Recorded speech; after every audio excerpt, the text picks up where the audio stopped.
CA साहब, मेरे को दुश्मन कम और जान देने वाले फैंस ज्यादा है। ఎక్కడి నుంచి మొదలు పెట్టాలి? रायलसीमा का नाम सुना?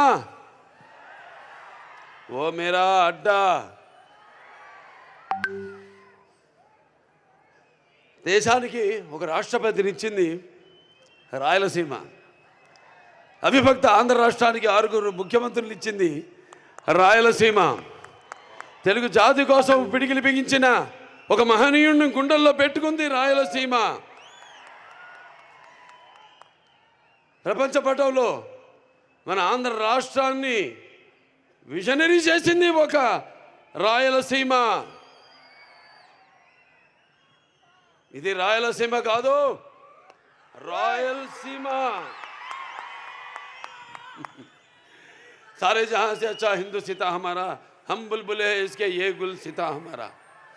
ఇవాళ సితారా ఎంటర్టైన్మెంట్స్ మా డాకు మహారాజ్ సినిమా యొక్క ఈ విజయోత్సవ సభకు విచ్చేసిన నా అభిమానులకి, రాయలసీమ నలుచెరుగుల నుంచి విచ్చేసిన ప్రేక్షక దేవుళ్లకు, అభిమానులకి, కళా పోషకులకు, కళా ప్రియులకు,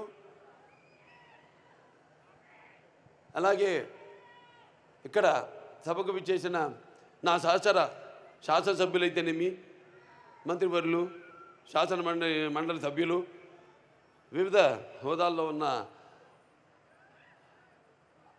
నా కుటుంబ సభ్యులందరికీ ముందుగా నా హృదయపూర్వక ఈ సినిమాని ఇంత విజయవంతం చేసినందుకు నా హృదయపూర్వక ధన్యవాదాలు తెలియజేసుకుంటున్నాను.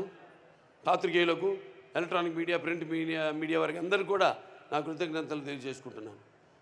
డాకు మహారాజ్ అంటే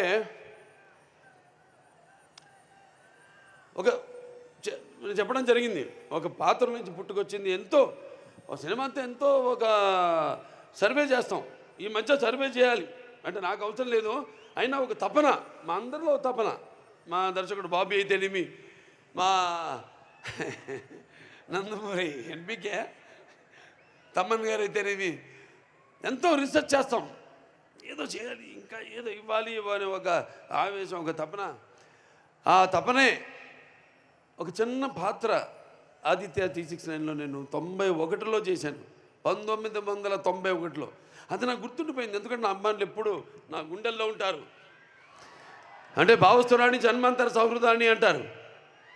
అంటే పోయిన జన్మలో కొంతమందితో ఉండే సత్సంబంధం వల్ల ఈ జన్మలో కొంతమందిని తిరిగి పొందొచ్చు. కానీ ఇన్ని వేల లక్షల కోట్ల మంది అభిమానులు పొందడం అంటే అది నా పూర్వజన్మ సుకృతంగా భావిస్తాను. సమాజం మీద నాకు బాధ్యత ఉంది.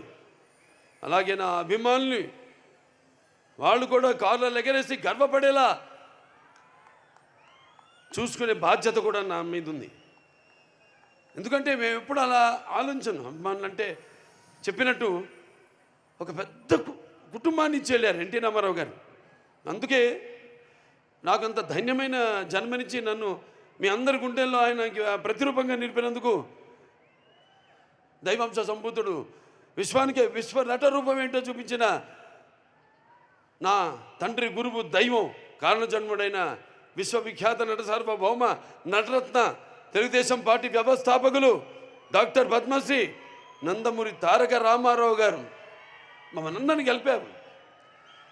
అటు సినిమా రంగంలో మరి ఆయన నటిస్తుంటే పౌరాణికాలు ప్రాణం పోసుకున్నాయి, జానపదాలు జావలీలాడాయి, అలాగే సాంఘికాలు సామాజ వర్గమనాలు అయ్యాయి, అలాగే పాట పంచం పదిలెక్కింది, పాట నాటు నేర్చింది, కళామ తల్లి కన్నుల పండుగ చేసుకుంది, కలగల నవ్వింది, గలగలలాడింది. అటువంటి రామారావు మరి ఆయన బిడ్డగా పుట్టడం అంటే ముందు తెలుగు జాతి చేసుకున్న, అంటే ఆయన తెలుగు జాతిలో పుట్టడం అనేది తెలుగు జాతి అదృష్టం. అయితే మనమందరం ఆయన పుట్టిన జాతిలో మనం పుట్టడం మనందరం చేసుకున్న అదృష్టం. మరి ఆయన బిడ్డగా పుట్టడం అన్నది అది ఎన్ని జన్మల మరి ఏ పుణ్యఫలమో. కానీ నా అభిమానులు ఎల్లప్పుడూ నా గుండెల్లో ఉంటారు. మీకు మాకు ఏ జన్మల అనుబంధమో, ఏ రుణానుబంధము, ఏ విడదయ్యలేని అనుబంధమో కదా అని నాకు అనిపిస్తూ ఉంటుంది. సో అలా ఇంత పెద్ద కుటుంబాన్ని, అభిమానులు, సినిమా నటుడిగా, రాజకీయాల్లో ఇవాళ నా హిందూపురం ప్రజలందరికీ నా శిరస్సు వచ్చి వాళ్ళ కృతజ్ఞతలు తెలియజేసుకుంటున్నాను. వాళ్ళు 3వ సారి గెలిపించారు నన్ను. వాళ్ళందరికీ నా కృతజ్ఞతలు తెలియజేసుకుంటున్నాను. అలాగే ఆదిత్య శ్రీకృష్ణ గెటప్ నా అభిమానులు గుండెల్లో, అభిమానులే కాదు ప్రేక్షకుల గుండెల్లో ఒక చెరగని ముద్ర. ఎందుకంటే శ్రీకృష్ణదేవరాయలు అది మామూలు పాత్ర కాదు. అది కాకుండా మళ్ళీ ఆయన మారు వేషంలో కృష్ణకుమార్ని కాపాడడం, ఆ గెటప్ అలా ఉండిపోయింది నా మైండ్లో. ఫ్యాన్స్ ఎప్పటి నుంచో కోరుకుంటున్నారు అభిమానులు, మొత్తం సినిమా అంతా ఈ గెటప్లో ఉంటే ఎలా ఉంటుందని. అది నేను ముందు వ్యక్తపరచడం జరిగింది. ఏమంటే సర్వే ఒక నా ఆవిష్కరణ చేసుకోవడం ఓ పాత్రని. అంటే నేను చెప్తూ ఉంటాను, సినిమాలన్నీ కథలన్నవి ఒక పంచపక్ష పరమాన్నం వడ్డించిన ఇస్తరు కావచ్చు, లేకపోతే ఒక పాత్ర కావచ్చు, సమాజంలో నిజంగా జరిగిన ఒక ఇన్సిడెంట్ నుంచి కావచ్చు, లేకపోతే వేరే సినిమాలు చూసుకునే వాటిలో నుంచి మనం ఒక స్ఫూర్తిని పొందే రకరకాల సినిమాలు. మరి ఇన్ని చేసుకుంటూ ఒక పక్క అఖండ కోవిడ్ టైంలో మొట్టమొదటి సినిమా మన భారత చలనచిత్ర రంగంలోనే విడుదలైన సినిమా. అప్పుడు ఎక్స్ట్రా షోలు లేవు, రేట్లు మామూలు రేట్లే. అటువంటి తరుణంలో ఆ సినిమా రిలీజ్ చేయడం, దాని తర్వాత వీరసింహారెడ్డి, తర్వాత నేలకొండ భగవంత్ కేసరి, ఇప్పుడు డాకు మహారాజ్. మీ అందరి డాకు అంటే దొంగ ఎవడు? కృష్ణుడు, బాలకృష్ణుడు. ఇక్కడ మరి బాలకృష్ణుడు అంటే ఎవరు? అందరు గుండెల్ని హరించేవాడు, దోచేవాడని. నా ఒక్కడిని కాదు, నా ఒక్కడి వల్ల కాదది, అసంభవం. దానికి కొన్ని సినిమాలకి అద్భుతాలు దొరుకుతాయి అంతే. నేను ఎప్పుడు అంటూ ఎన్టీ రామారావు పుట్టడం నుంచి ఆయన సినిమాలు అయితేనేమి, ఇప్పుడు నేను చేసిన ఈ 4వ విజయం, మరి ఇంతమంది నాన్నగారు అనేవారు సమాజమే దేవాలయం, ప్రజల దేవుళ్ళు, అందులో నేను ఒక దేవుణ్ణని. అలాగే నా తెలుగు ప్రజలకి నేను ఎందుకు ఎప్పుడు రుణపడి ఉంటానంటే, ఎప్పుడు అంటారు శత్రుశేషం రుణశేషం అని, అగ్నిశేషం ఉంచకూడదని. అలాగే మీ శేషం ఈ జన్మకి తీరదు, ఈ రుణం చేస్తానే ఉంటాను నా కొన్న ఊపిరి వరకు. మంచి సినిమాలు అందించిన మంది, సందేశాత్మక చిత్రాలు, కేవలం వినోదం కాదు. కళ్ళు మూసుకుంటే కనేది కళ, కళ్ళతో అభినయించేది కళ, అలాగే నిద్రపోతున్నప్పుడు కనేది కళ, నిద్రపోతున్న సమాజాన్ని మేల్కొల్పేది కళ.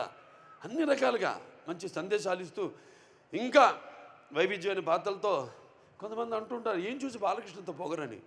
నన్ను చూసుకునే నాకు పదునైన పొగరంట. ఎవరిని చూసి ఇంత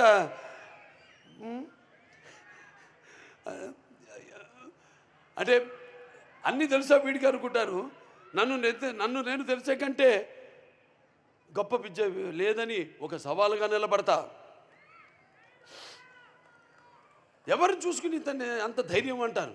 నన్ను, నాలో ఉన్న మానవత్వ, నాలో ఉన్న వ్యక్తిత్వాన్ని చూసి మరి ఆ ధైర్యం అక్కడి నుంచే. నాలో ఉన్న వ్యక్తిత్వం అంటే ఒక పట్టుదల, కేవలం సినిమాలే కాదు, ఒక జీవితాన్ని కూడా ఏమిటో ఒక అర్థం చేసుకోవాలనే ఇంకొక తపన. అలాగే అభిమానులు ఉన్నారు, వాళ్ళే అసలు నిజమైన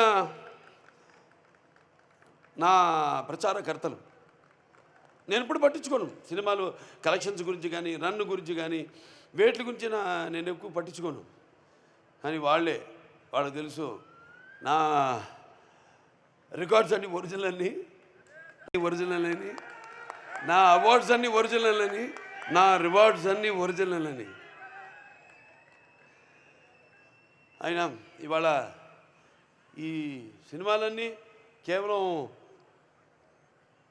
అట్లా మీకు నచ్చడమే కాకుండా అటు ఇండస్ట్రీకి కూడా ఒక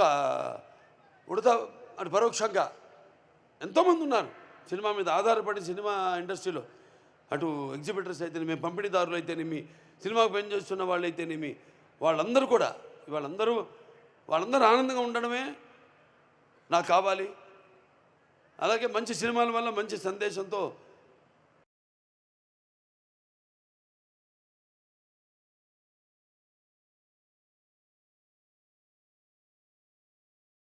నాలో ఉన్న ఈ నవరసాలను రాబెట్టుకున్నాడు బాబీ. అలాగే నేను ఎప్పుడు అంటుంటాను, ఈ ముత్యాలు ఏటువాలుగా దొల్లుతుంటే చూడడానికి ఎంత అందంగా ఉంటే అంత అందంగా అందరి దగ్గర నుంచి నటుల నుంచే కాదు, అటు సాంకేతిక నిపుణుల నుంచి అందరి గురించి కూడా వాళ్ళ పనితనాన్ని రాబెట్టుకోగలిగిన సత్తా ఉన్న దర్శకుడు మా బాబీ. అద్భుతం. ఆయనతో అంటున్నా, మీరు కూడా హీరోగా యాక్ట్ చేయొచ్చు కదా సినిమాలోని.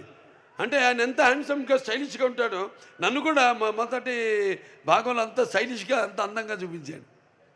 అంత అందంగా కనపడడానికి కూడా మళ్ళీ మన కారణాలు ఉన్నాయి.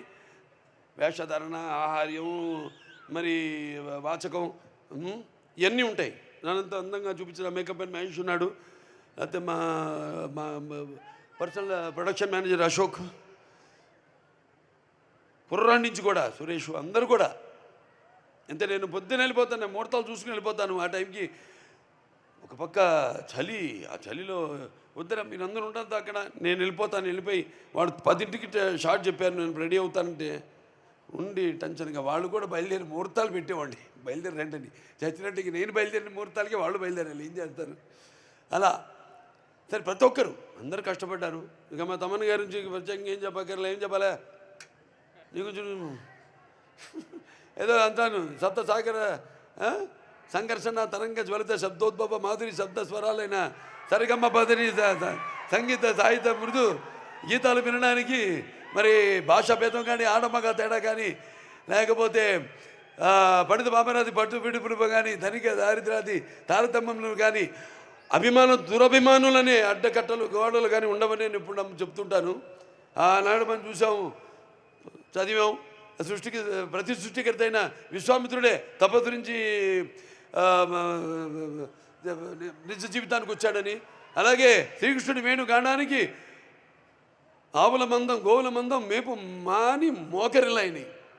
అలాగే నేటికి నాదస్వర సంగీతానికి నాగపాములు పడగలు ఎత్తి ఆడడం చూస్తున్నాం. అంటే సంగీతంతో హిట్ అయితే సినిమా సగం హిట్ అయినట్టే, సంగీతం హిట్ అయితే. ఈయన సినిమాలు హిట్ అవ్వడం కాదు, బ్లాస్ట్ అవుతున్నాయి ఎక్కడికక్కడ ఊఫర్లు, స్పీకర్లు. సరే ఏదైనా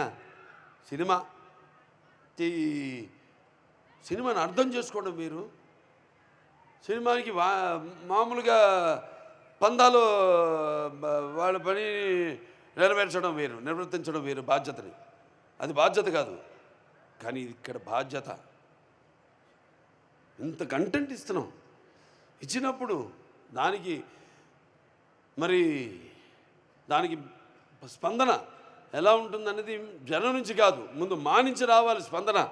మాకు కలగాలి స్పందన. ఏంటి ఈ సినిమా, ఎక్కడికి వెళ్తుంది ఈ సినిమా, ఎక్కడ తీసుకెళ్తా ఈ సినిమా అనేది. అటువంటి అద్భుతమైన పాటలకే కాదు, అటు బ్యాక్గ్రౌండ్ మ్యూజిక్, అసలు బాక్స్ బద్దలైపోయేలా, స్పీకర్లు బద్దలైపోయేలా అద్భుతమైన సంగీతాన్ని, బాణీలను సమకూర్చిన మా తమ్మనికి నా ఆశీస్సులు తెలియజేసుకుంటున్నాను. అలాగే మా కెమెరామెన్ గారి గురించి చెప్పాలి, విజయ్ కార్తిక్ కన్నన్ గారు, అద్భుతం అసలు. Sir thank you very much, super. అసలు ఆ విజువల్స్ చూస్తుంటే అందరూ ఏంటి హాలీవుడ్ సినిమా చూస్తున్నామా?